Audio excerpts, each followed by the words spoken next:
Early in 2012, posters appeared around Dublin advertising an upcoming concert at the O2 Arena. The artist being touted was far from a household name. In fact, if you weren't a fan you might never have heard of Avicii. Yet here he was, about to headline the country's largest indoor venue a matter of months after his first hit single. Such is the way of overnight success. The Swedish DJ and producer, who has died unexpectedly in Oman aged 28, may have been in the vanguard of the ultra-contemporary, electronic dance music (EDM) scene. But Avicii, real name Tim Bergling, was also an old-fashioned rags-to-super-rich story, who went in a finger-click from programming beats in his Stockholm bedroom to playing before tens of thousands of rabid fans, earning upwards of $250,000 per set. In 2015, Forbes ranked him as the sixth highest-paid DJ on Earth and estimated his annual earnings at about $19 million. Avicii's enthusiastically yammering music was controversial from the beginning. EDM was regarded as a bratty younger cousin to the 90s rave uprising. Exploding in the mid-2000s, it offered a slick corporate take on repetitive dance floor tempos. Veteran ravers loathed it. However, teenagers and those in their early 20s, young Americans especially, adored its non-judgmental, good-time message.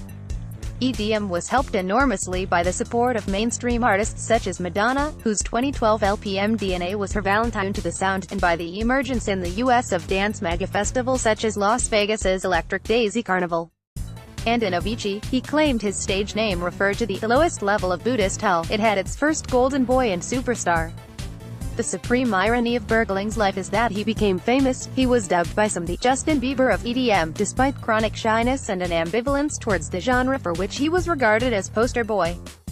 He self-identified as an introvert and confessed to feeling intensely uncomfortable with his jet-set lifestyle, in particular the constant partying.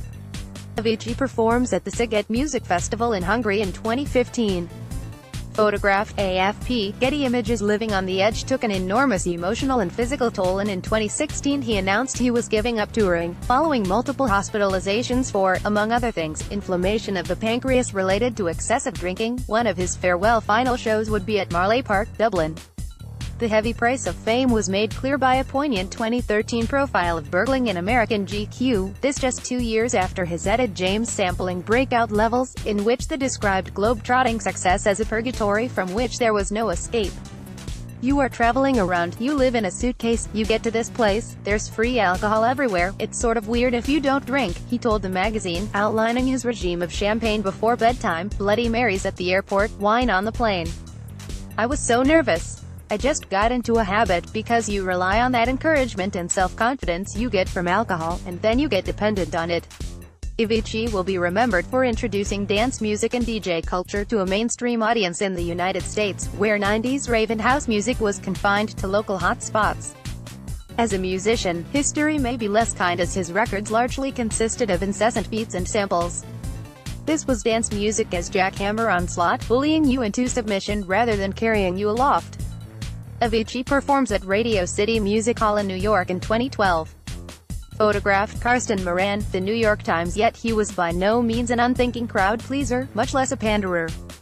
He caused an outcry when telling GQ that he programming his sets in advance, with his live performances mostly consisting of him twiddling the volume and controlling the visuals. I love DJing, I do, he had said. I love everything that comes with it, it's fun and it's kind of glamorous. It's just like when it's right in the moment and you have that stupid bright light on you. It feels so awkward. I guess, deep inside, I know that it's a different kind of performing.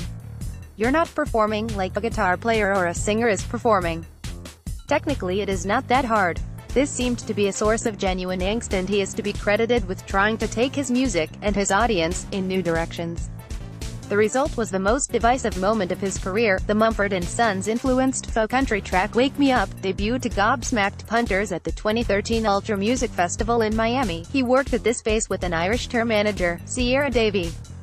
Expecting a tumult of grooves, the estimated 110,000 in attendance were instead treated to vocalist LOBLACC crooning over bluegrass guitars. I knew it was going to be a shock. Bergling would tell Rolling Stone. All they see is country and house music. They think, country? That's old people. I knew it was going to be like that. It freaked me out when I got a bad reaction to the song, though, I must admit. It was a brave gesture from an artist who seemed unable to glide through his gilded circumstances. The life of a megastar brought real spiritual and physical pain, and he wasn't afraid to speak out about the dark side of success. It is for this honesty and courage that he likely to be remembered, as much as for his music.